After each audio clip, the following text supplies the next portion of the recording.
ओम नमो भगवते वासुदेवाय नमः। राधे राधे दोस्तों, आज की वीडियो में हम श्री बृहस्पतिवार व्रत की कथा सुनेंगे। बृहस्पतिवार व्रत कथा प्रारंभ। कथा के अनुसार प्राचीन काल की बात है। किसी राज्य में एक बहुत ही प्रतापी और दानी राजा राज्य करता था। वह प्रतिदिन मंदिर जाता और भगवान की पूजा किया करता था। वह दीन दुखियों की मदद करके पुण्य प्राप्त करता था, परंतु ये सब बातें उसकी रानी को अच्छी नहीं लगती थी। वह ना तो व्रत करती ही और ना ही दान पुण्य में विश्वास करती थी।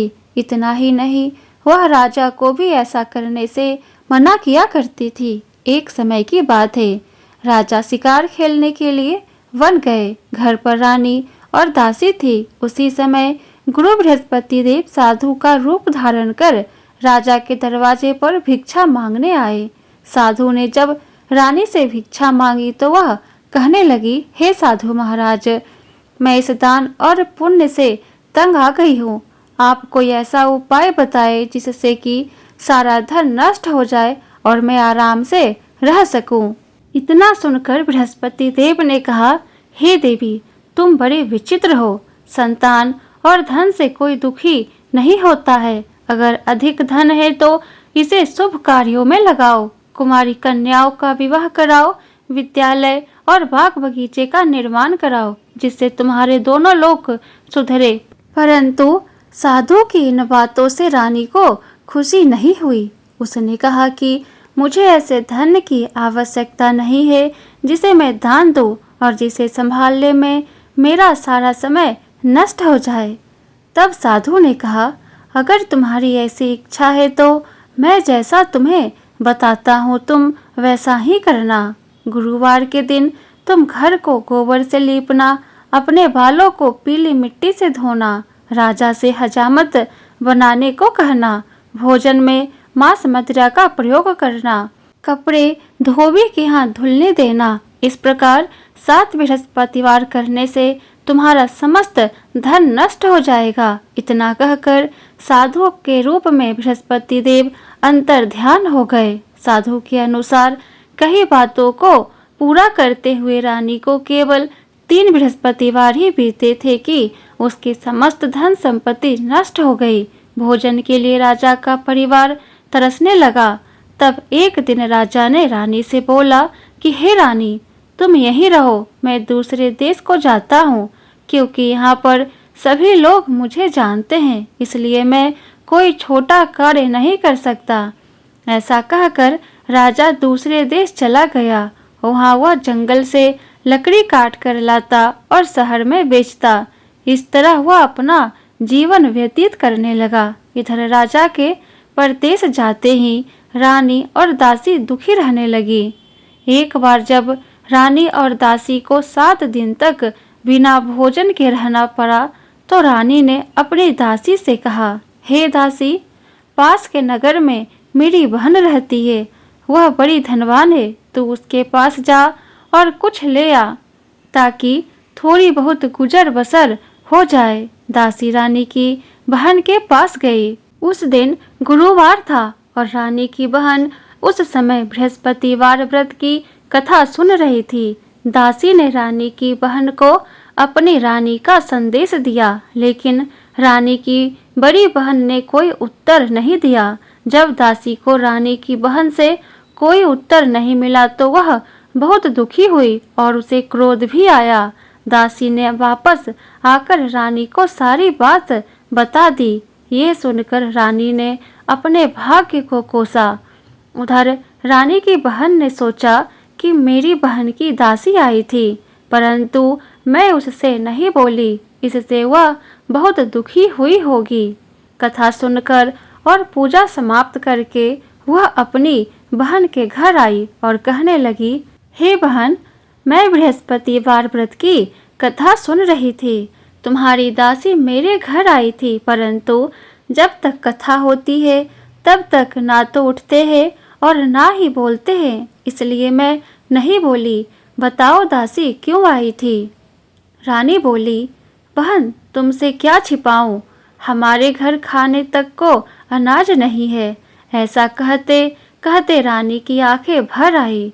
उसने दासी समेत पिछले 7 दिनों से भूखे रहने की पूरी बात अपनी बहन को बता दी। रानी की बहन बोली, देखो बहन, भगवान बृहस्पति देव सबकी मनोकामनाओं को पूर्ण करते हैं। देखो शायद तुम्हारे घर में अनाज रखा हो। पहले तो रानी को विश्वास नहीं हुआ, पर बहन के आग्रह करने पर उसने अपने दासी को अंदर भेजा तो उसे सचमुच अनाज से भरा एक घड़ा मिल गया। ये देखकर दासी को बड़ी हैरानी हुई। दासी रानी से कहने लगी, हे रानी, जब हमको भोजन नहीं मिलता तो हम व्रत ही तो करते हैं, इसलिए क्यों न इनसे व्रत और कथा की विधि पूछ ली जाए ताकि हम भी व्रत कर सके। तब रानी ने अपनी बहन से बृहस्पतिवार व्रत के बारे में पूछा। उसकी बहन ने बताया, बृहस्पतिवार के व्रत में चने की दाल और मुनक्का केले की जड़ में अर्पित करे तथा दीपक जलाए, व्रत कथा सुने और पीला भोजन ही करे। इससे बृहस्पति देव और भगवान विष्णु प्रसन्न होते हैं। व्रत और पूजा की विधि बताकर रानी की बहन अपने घर को लौट आई। 7 दिन बाद जब गुरुवार आया तो रानी और दासी ने व्रत रखा। वह घुड़साल में जाकर चना और गुड़ लेकर आई। फिर उससे केले की जड़ तथा विष्णु भगवान की पूजा की। अब पीला भोजन की चिंता को लेकर दोनों बहुत दुखी हुई। चूंकि उन्होंने व्रत रखा था इसलिए बृहस्पति देव उनसे प्रसन्न थे। वह एक साधारण व्यक्ति के रूप धारण कर 2 थालों में सुंदर पीला भोजन लेकर आए और दासी को देकर कहे, यह तुम्हारे और रानी के लिए है। दासी भोजन पाकर बहुत प्रसन्न हुई और फिर रानी से कहने लगी, रानी जी भोजन कर लो। रानी ने कहा, क्यों हमारी हंसी उड़ाती है? तो दासी ने कहा, एक ब्राह्मण हम दोनों के लिए 2 थालों में पीला भोजन दिया है। यह सुन रानी और दासी दोनों प्रसन्न होकर भोजन ग्रहण किए। इसके बाद से रानी और दासी सभी गुरुवार का व्रत और पूजन करने लगी। बृहस्पति देव की कृपा से उनके पास फिर से धन संपत्ति आ गई, परंतु रानी फिर से पहले की तरह आलस्य करने लगी। तब दासी बोली, देखो रानी, तुम पहले भी इस प्रकार आलस्य करती थी। तुम्हें धन रखने में कष्ट होता था, इसी कारण सभी धन नष्ट हो गया, और अब जब देव बृहस्पति की कृपा से धन मिला है तो तुम्हें फिर से आलस्य होने लगा। रानी को समझाते हुए दासी कहती है कि बड़ी मुसीबतों के बाद हमने यह धन पाया, इसलिए हमें दान पुण्य करना चाहिए, भूखों को भोजन कराना चाहिए और धन को शुभ कार्यों में खर्च करना चाहिए। इससे तुम्हारे कुल का यश बढ़ेगा, स्वर्ग की प्राप्ति होगी और पितृ प्रसन्न होंगे। दासी की बात मानकर रानी अपना धन शुभ कार्यों में खर्च करने लगी, जिससे पूरे नगर में उसका यश फैलने लगा। एक दिन रानी और दासी विचार करने लगे कि ना जाने राजा किस दशा में होंगे, उनकी कोई खबर नहीं है। गुरु भगवान से उन्होंने प्रार्थना की और भगवान ने रात्रि में राजा को सपन में कहा, हे राजा, उठ, तेरी रानी तुझको याद करती है, अपने देश को चला जा। राजा प्रातः काल उठा और विचार करने लगा कि स्त्री जाति खाने और पहनने की साथी होती है, परंतु भगवान की आज्ञा मानकर वह अपने नगर के लिए चलने को तैयार हुआ।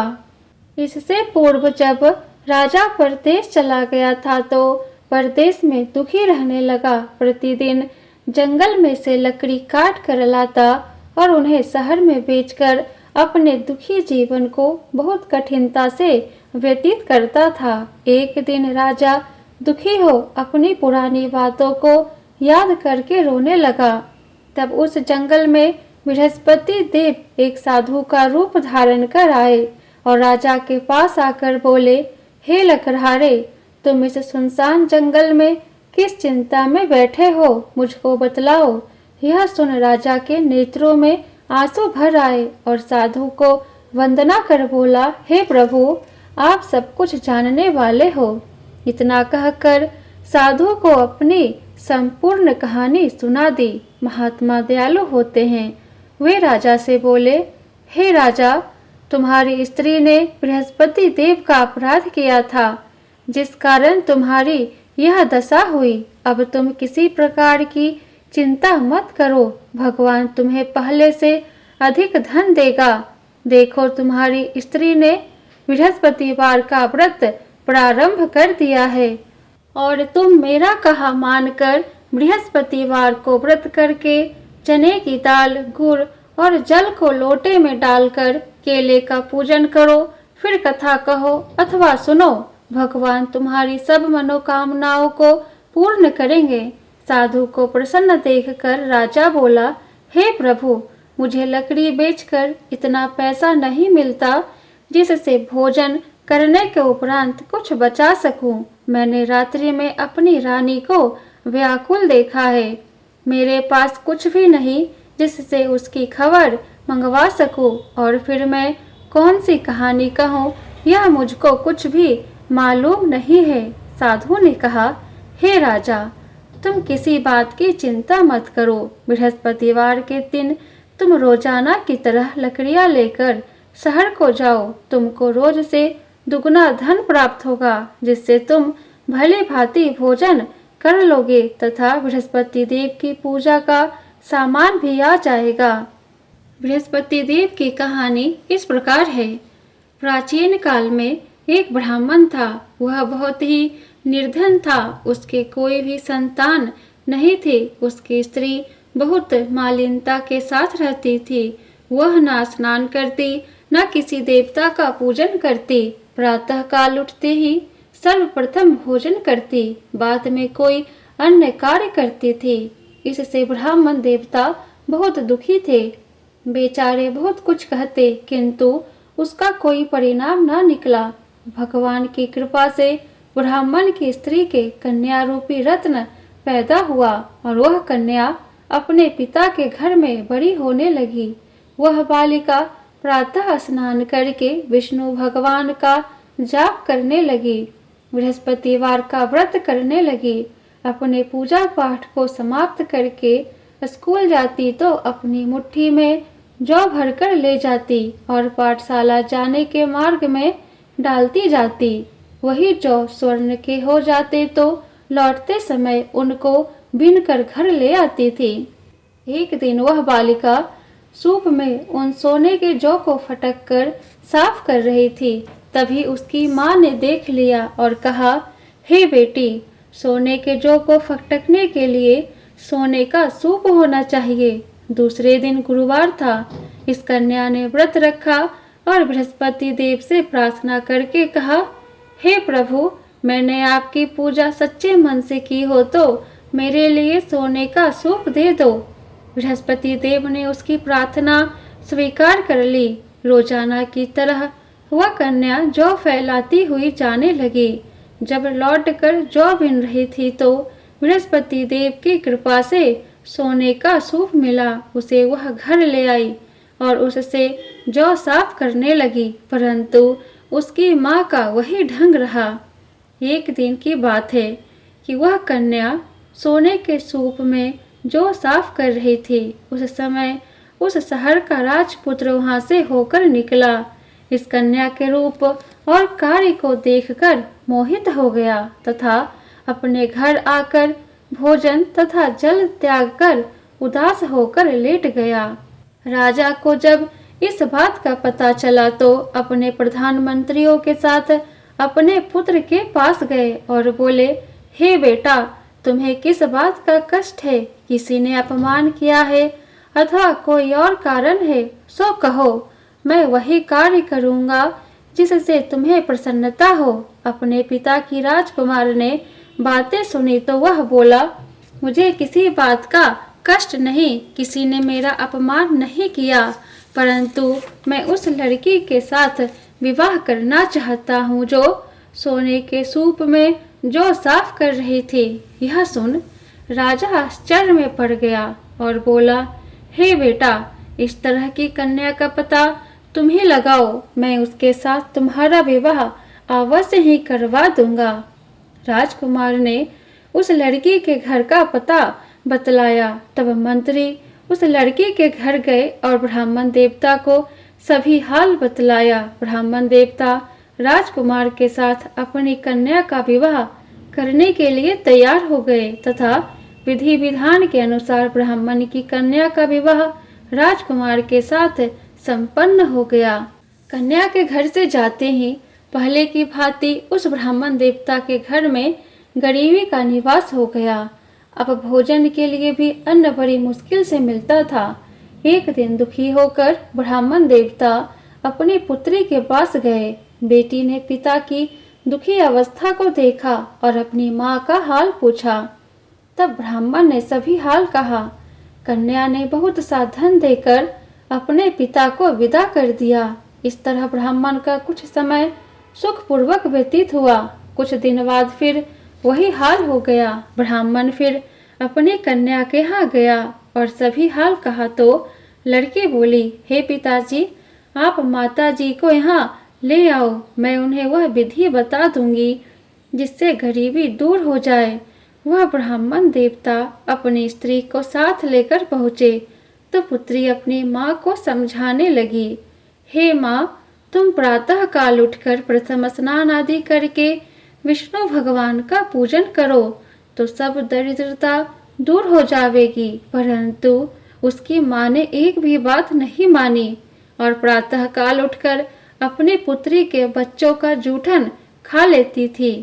एक दिन उसकी पुत्री को बहुत गुस्सा आया और एक रात कोठरी से सभी सामान निकाल दिया और अपनी माँ को उसमें बंद कर दिया। प्रातः काल उसमें से उसे निकाला तथा स्नान आदि करा के पूजा पाठ करवाया तो उसकी माँ की भी बुद्धि ठीक हो गई और फिर प्रत्येक बृहस्पतिवार को व्रत रखने लगी। इस व्रत के प्रभाव से उसकी माँ भी बहुत ही धनवान तथा पुत्रवती हो गई और बृहस्पति देव की कृपा से स्वर्ग को प्राप्त हुई तथा वह ब्राह्मण भी सुखपूर्वक इस लोक के सुख भोग कर स्वर्ग को प्राप्त हुए। इस तरह कहानी कहकर साधु देवता वहां से अंतर ध्यान हो गए।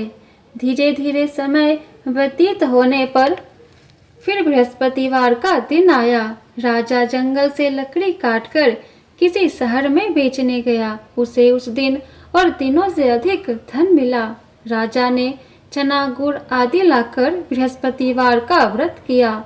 उस दिन से उसके सभी कलेश दूर हुए। परंतु जब दोबारा गुरुवार का दिन आया तो बृहस्पतिवार का व्रत करना भूल गया।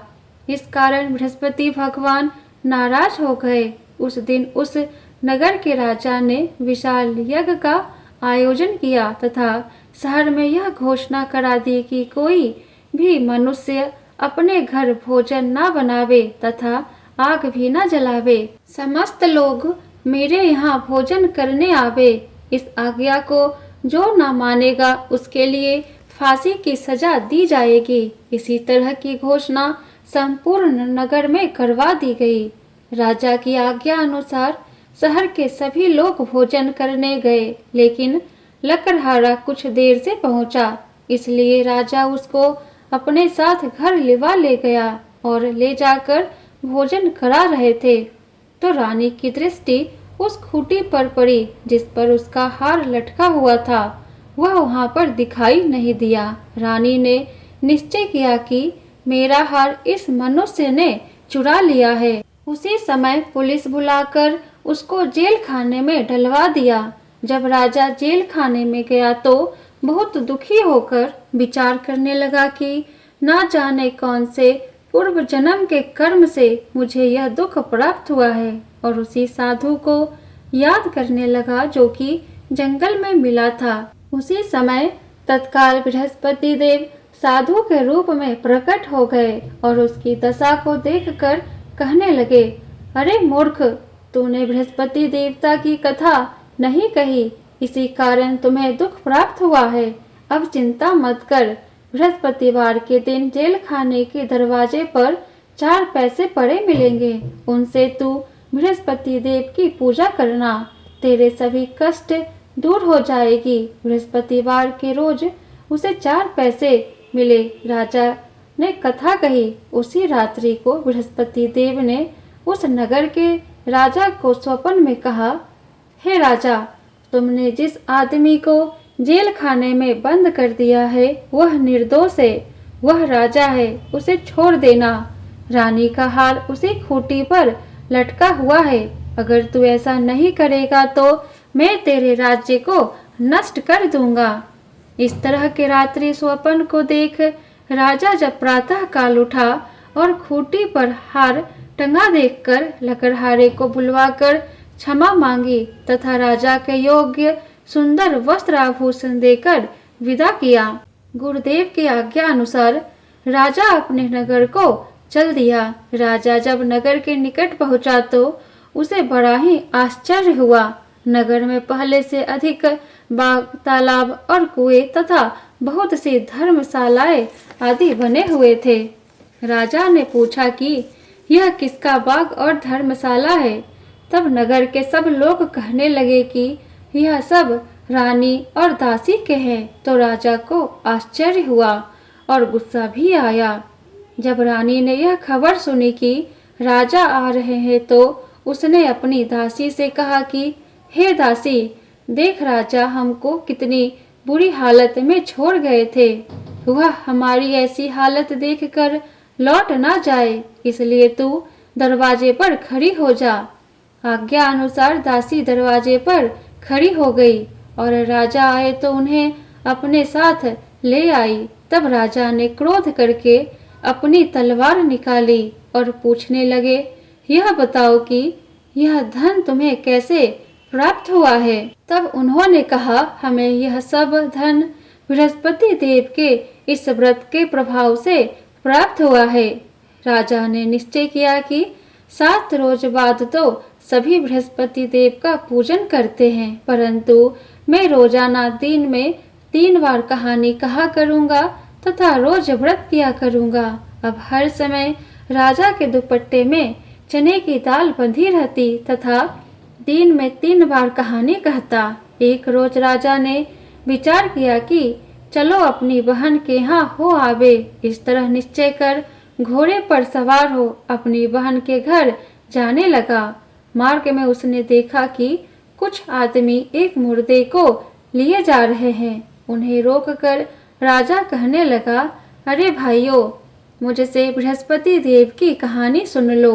वे बोले, लो हमारा तो आदमी मर गया है, इसको अपनी कथा की पड़ी है। परंतु कुछ आदमी बोले, अच्छा कहो, हम तुम्हारी कथा भी सुनेंगे। राजा ने दाल निकाली और कथा कहने लगा। जब कथा आधी हुई थी कि मुर्दा हिलने लगा और जब कथा समाप्त हो गई तो राम राम कहकर वह मनुष्य खड़ा हो गया।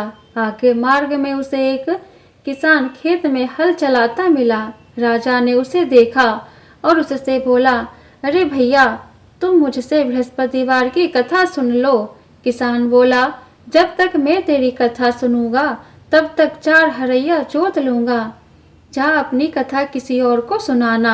इस तरह राजा आगे चलने लगा। राजा के हटते ही बैल पछाड़ खाकर गिर गए तथा उस किसान के पेट में बहुत जोर से दर्द होने लगा। उस समय उसकी माँ रोटी लेकर आई। उसने जब यह देखा तो अपने पुत्र से सब हाल पूछा और बेटे ने सभी हाल कह दिया।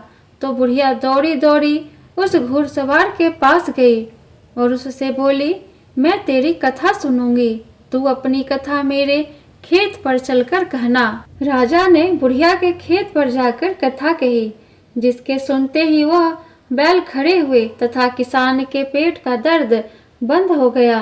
राजा अपनी बहन के घर पहुंच गया।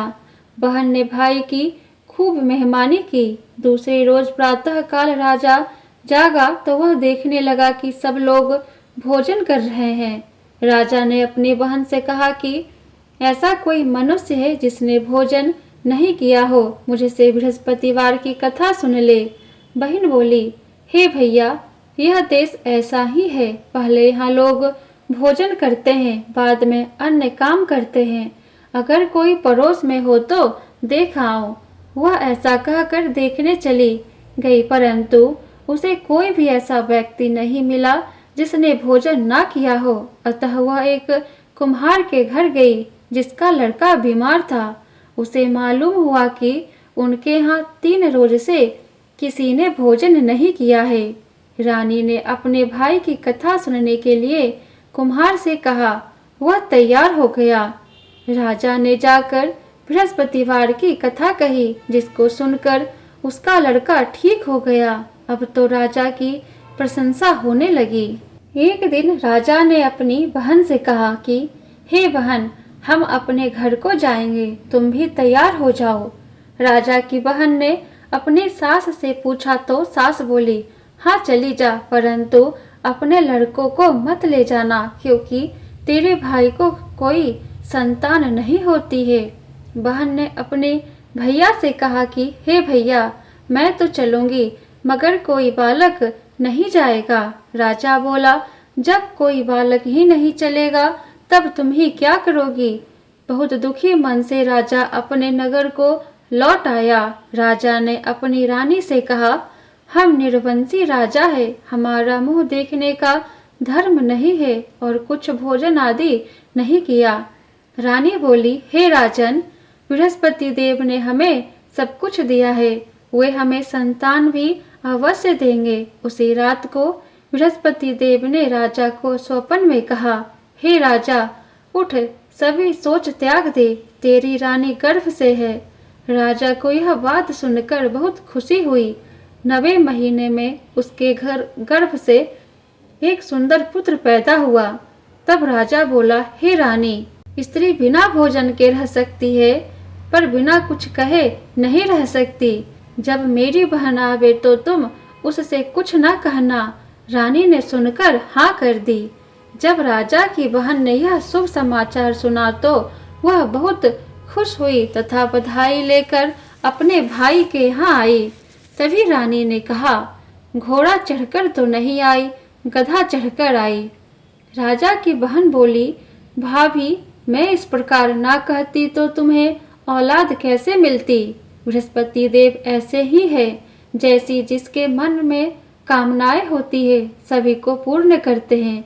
जो सद्भावना पूर्वक बृहस्पतिवार का व्रत करता है एवं कथा पढ़ता है अथवा सुनता है और दूसरों को सुनाता है, बृहस्पति देव उसकी सभी मनोकामना पूर्ण करते हैं। बृहस्पति भगवान उनकी सदैव रक्षा करते हैं। संसार में सच्ची भावना और श्रद्धा से भगवान जी का पूजन व व्रत करते हैं, उनकी सभी मनोकामनाएं पूर्ण होती है। जैसे सच्ची भावना से रानी और राजा ने उनकी कथा का गुणगान किया तो उनकी सभी इच्छाएं बृहस्पति देव जी ने पूर्ण की थी। इसलिए सबको कथा सुनने के बाद प्रसाद लेकर जाना चाहिए। हृदय से उनका मनन करते हुए जयकारा बोलना चाहिए। बोलो बृहस्पति देव की जय, विष्णु भगवान की जय। इति बृहस्पतिवार की कथा समाप्त। वीडियो पसंद आया हो तो वीडियो को लाइक कर दे और चैनल को सब्सक्राइब अभी तक नहीं किए हैं तो चैनल को सब्सक्राइब करके बेल आइकन को ऑन कर ले, जिससे मेरी अगली आने वाली वीडियो की नोटिफिकेशन सबसे पहले आपको मिले। तो फिर मिलती हूँ मैं आपसे नेक्स्ट वीडियो में। जय श्री कृष्णा, राधे राधे।